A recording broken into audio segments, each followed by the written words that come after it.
Nacional Fontana Rosa, vamos a ir al encuentro de alguien que hizo historia desde el gremialismo y desde la política. Su nombre, Oraldo Britos, dirigente político, sindical. Rápidamente para nuestra audiencia les cuento que se desempeñó como senador y como diputado nacional por la provincia de San Luis, de donde es oriundo. Fue ministro de Trabajo, brevemente, ¿se acuerdan en aquel 2000 en donde, estuvo Adolfo Rodríguez Sá? Fue el primer director ejecutivo de la Escuela Política Sindical Lorenzo Miguel, de la Unión Argentina de Trabajadores Rurales y Estibadores. Fue empleado ferroviario y como tal integró el sindicato de la Unión Ferroviaria, donde ocupó diversos cargos. Y bueno, comenzó su militancia en el Partido Justicialista en su adolescencia. Oraldo, buen día, gracias por atendernos. Buen día, ¿cómo está usted? Bien, qué gusto en saludarlo. Muchas gracias por el llamado. No, a usted. El otro día cuando conversamos en privado para establecer esta nota, usted me decía que está estrenando sus primeros 90 años. Ya pasé ya. ¿Ya los pasó? Bueno. Están usados. Y son pocos todavía. Y claro que sí. Oraldo, vamos un poquito para atrás. Yo sé que usted sigue escribiendo, que está súper activo. Cuando comenzó en su carrera sindical primero, ¿cómo se hacía el sindicalismo de aquella época? En la Unión Ferroviaria fue, ¿verdad? Sí, pero yo cuando llegué a la Unión Ferroviaria ya había hecho otras tareas. Ajá.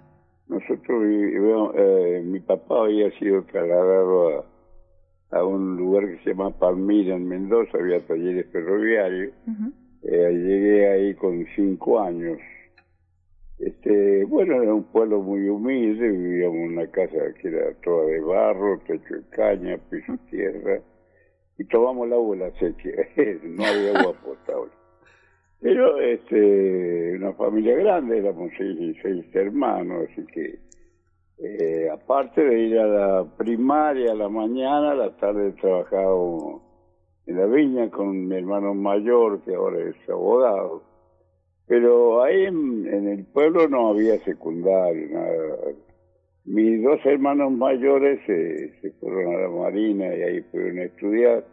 Uno llegó a ser ingeniero, el otro abogado. Y yo llegué a ser ferroviario. Ajá, ajá. Nos criamos y fíjese, María, que cuando tenía 10 años, jugábamos con una pelota de trapo, pero los días de pago en el ferroviario hacían un mitin del Partido Comunista en el pueblo. Mira. Y yo sabía escuchar un abogado muy inteligente que era del PC, uh-huh. Y hablaba del hambre, la miseria, todo lo que realmente nosotros vivíamos en eso, porque la miseria y el hambre en aquel tiempo producía, diríamos, un acostumbramiento. Perdón, Oraldo, que lo interrumpa. ¿De qué año estamos hablando aproximadamente? Estamos hablando del año 40. 40, sí. 41, 42. Me dice usted que el hambre y la miseria producían acostumbramiento. Sí, producían acostumbramiento. Y lo que era la gente muy solidaria, uh-huh. Porque había un poquito más de trabajo en verano, pero en invierno no. Nosotros hacíamos el pan en casa, todas las cosas eran caseras. Mi madre, yo le digo a mi hermano mayor que tiene 94 años, yo no sé cómo hacía la vieja, le digo, pero en la mesa a mediodía nunca faltaba el guiso, ¿no? Yo no me explico.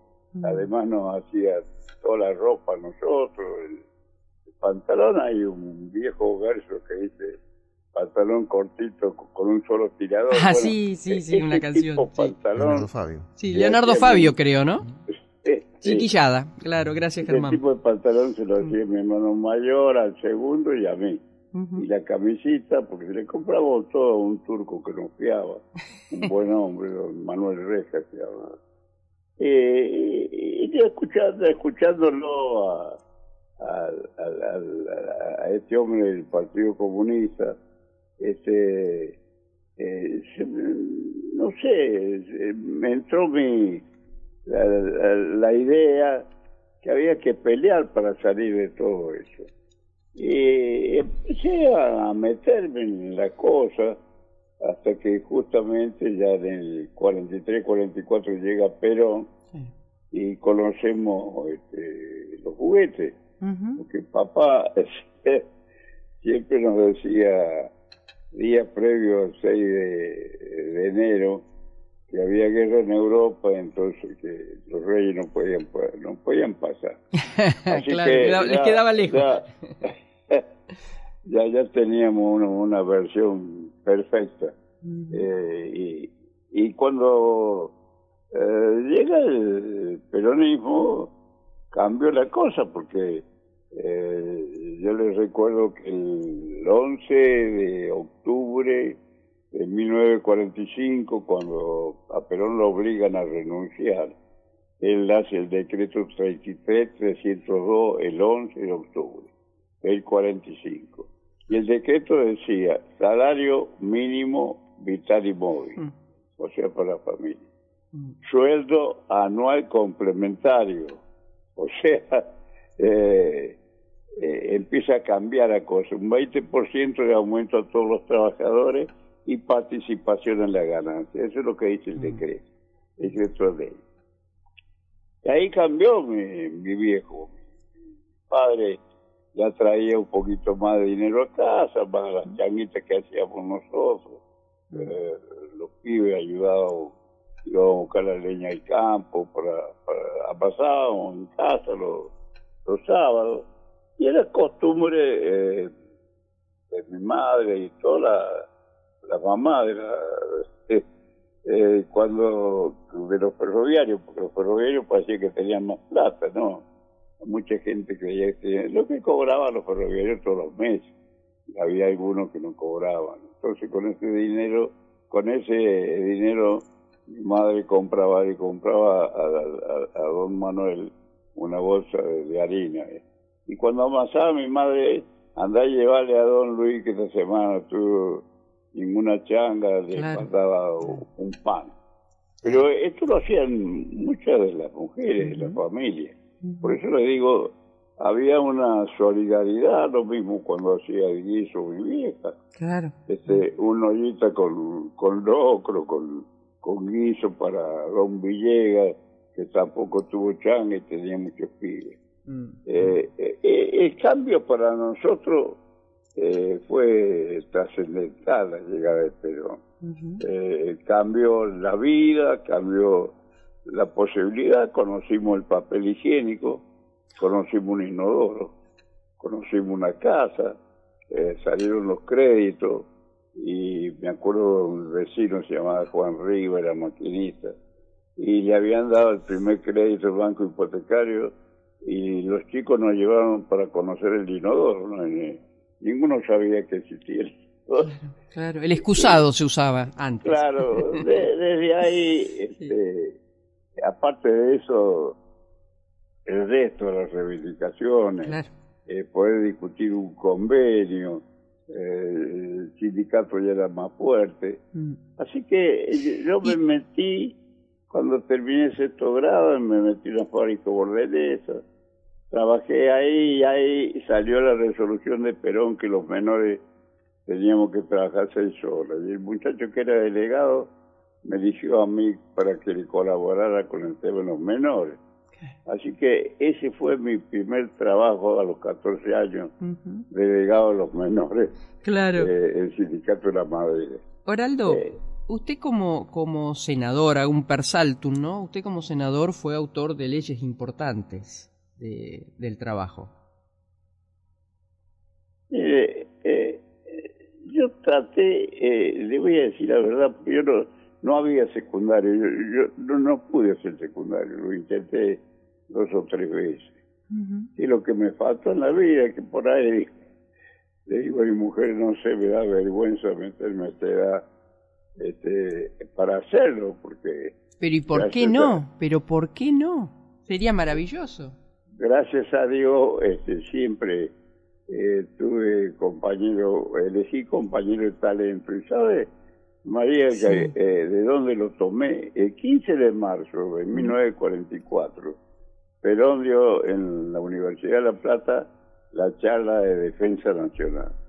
Y Perón a esa charla llevó gente muy talentosa, no únicamente de los radicales, los socialistas, de los comunistas, llevó gente de todos los partidos, porque esa era la inteligencia de Perón. Muchos dicen, ¿cómo sabía? No, Perón tenía inquietudes y buscaba el talentoso para hacer las cosas.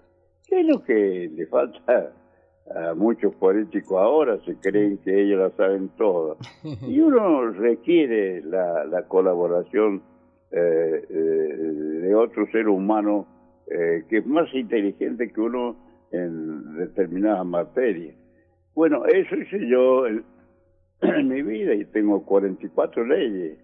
La ley que ampara a 9.700 sindicatos en el país actualmente, la 23551, es mía. ¿Sabe a quién se la copié? A Perón. A la misma que el decreto que hizo Perón el 2 de octubre de 1945, 23852 era el número de decreto, que le dio la protección a los trabajadores, la ley de asociaciones profesionales. Claro. De ahí en más, yo soy el autor del prenatal, cuando la mujer queda embarazada, cobran los compañeros. Y fue después que una charla que nos dio Perón, cuando en su tercera presidencia, referente a un congreso de trabajadoras en París en 1930, que se había hablado de eso. Yo recuerdo que estaba este muchacho Penice, que era de Santa Fe. Sí, claro. Muy buen muchacho. Él era presidente de la comisión. Estaba él, estaba este muchacho Salas Correa de Tucumán y Murguía de Santa Cruz. Porque yo le había pedido a Marterena, cuando entré en el 73, senador, estaba como sordo en un concierto ahí, porque escuchaba hablar y miraba a uno, miraba a otro, pero nosotros estábamos temerosos, de acuerdo. Y le dije al doctor Marterena, yo era vicepresidente, doctor, ¿por qué no hacemos una escuelita parlamentaria acá en el Senado? Así aprendemos, así vemos cómo se tratan los temas.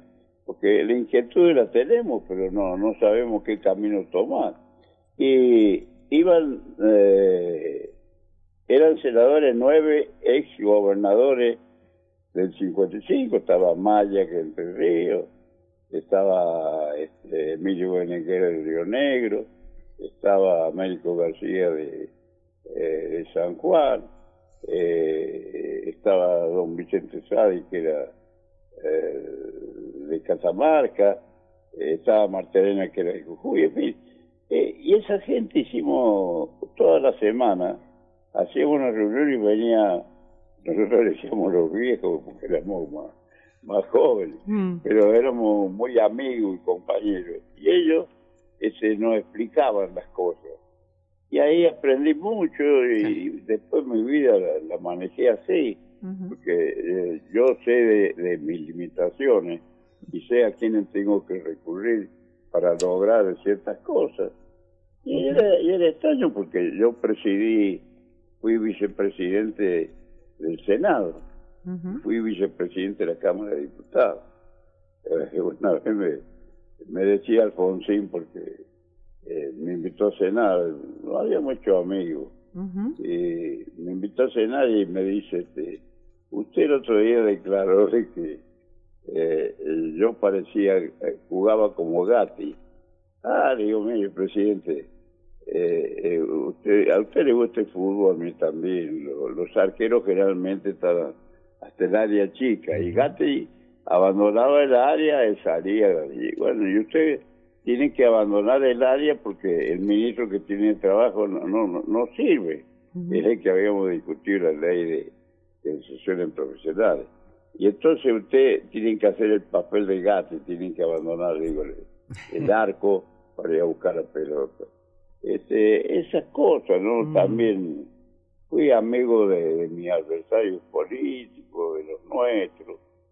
¿Hola? Sí, lo escucho perfectamente. Pude estar con Perón recién cuando vino. Yo nunca pude ir a España porque le aclaro una cosa, porque escuché cuando me presentaba. Yo nunca fui rentado en la parte gremial. Claro. Ni la Unión Ferroviaria, ni nadie. Estuve cesante en la huelga del 61. Hablé en un acto en Rosario en la huelga del 61. Hablé en un acto en Rosario cuando cambiábamos autoridad, la renovación del partido en 1985. La presidenta era Isabel, renunció y quedé yo de presidente y mi secretario era Sota. O sea, tuve cargos importantes y sí, vivo diciéndole a los muchachos, trato de darle un consejo. Yo no pretendo lo que hacen otros viejos como yo o más jóvenes, que pretenden dar consejos, pero ellos liderarlo. No voy a dar el nombre, pero otro día hubo una reunión de viejos como yo, un poquito, algunos setentones, ochentones, y me hablaron de la renovación del peronismo. Y los miré canosos, pelados, a todos. Le digo, mirá, si los pibes no ven, no vamos a decir que somos los abuelos de la nada y con del rock. Le digo, si los pibes no ven, nosotros tenemos que ayudarles a los chicos, pero no pensar en jefearlos, en ser superiores, sino contarles nuestra experiencia, porque es doloroso lo que nos pasa en el país. A mí me duele mucho, no voy a estar cuando estén sufriendo mucho más, pero me duele, pues me duele ver el hambre, la miseria, algunos que aparecen con campo, con plata, y es fácil, sabiendo cuánto. Yo tengo la misma casa que compré por Planeta Perón, la tengo en Villa Mercedes, vivo ahí. Y tengo acá en la capital, en un departamento que conseguí en 10 años, me lo dio el banco hipotecario. Ese departamento lo vivo. Pero yo no puedo tener más, porque el sueldo ha sido una cosa. Acá, como decía Napoleón, que el tema ese de la plata existe siempre en política, pero lo único que hay que buscarle precio, decía Napoleón. Y eso es lo que nos ha ocurrido. Hay gente que es tan lindo, María, cuando yo fui 20 veces a Ginebra. Sí, a la OIT. Yo iba con la gente de la UIA, que iba gente que estaba bien, que tenían plata, pagaban en hoteles de 5 estrellas. Yo iba a uno de 3 estrellas, y algún tontito amigo mío que era diputado también o senador iba con los ricos, iba a los mismos lugares, y los viernes no se trabajaba hasta las 2 de la tarde más o menos, se tomaban el tren, se iban a París a disfrutar y hacían la vida esos muchachos igual que los ricos. Y yo tenía conciencia que estaba ocupando un lugar circunstancialmente, y me avergonzaba porque tengo más de 90 años, pero nunca fui a un casino. ¿Nunca fui? Nunca. Nunca fui, pero perdón, ¿qué palabra? Nunca fui a un casino. A un casino. Sí, y yo fui interventor del partido en Formosa. Fui interventor en Misiones y fui interventor en Tucumán. Pero nunca me vieron o afuera, y a veces les parecía mal o me trataban mal porque yo les decía, que civil, todos saben que vos sos dirigente gremial, ¿qué tenés que hacer ahí? Donde todos saben que tenés que poner plata.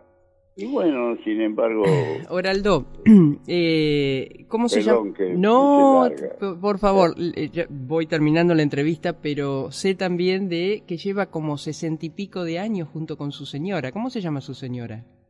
Bueno, ahora anda un poquito enfermiza. Nosotros del año 57 estamos. O sea que 65 años, fácil. 66 años. 66 años. Pero he sido feliz, me acompañó en todo. Cuando yo estuve detenido en la última gobierno, la dictadura militar, estuve 2 veces detenido.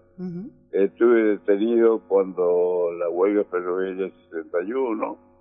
También, le voy a contar una cosa, María. Sí. En uno de los gobiernos, no vamos a decir qué gobierno, como por protocolo, cuando salía afuera, me tocó acompañar a veces unos presidentes. Pero en el protocolo figuraba que yo había estado preso. Y entonces, uno de los presidentes me dice, mira, te van a ir a ver los servicios, en fin. Y vinieron a verme cuando era senador.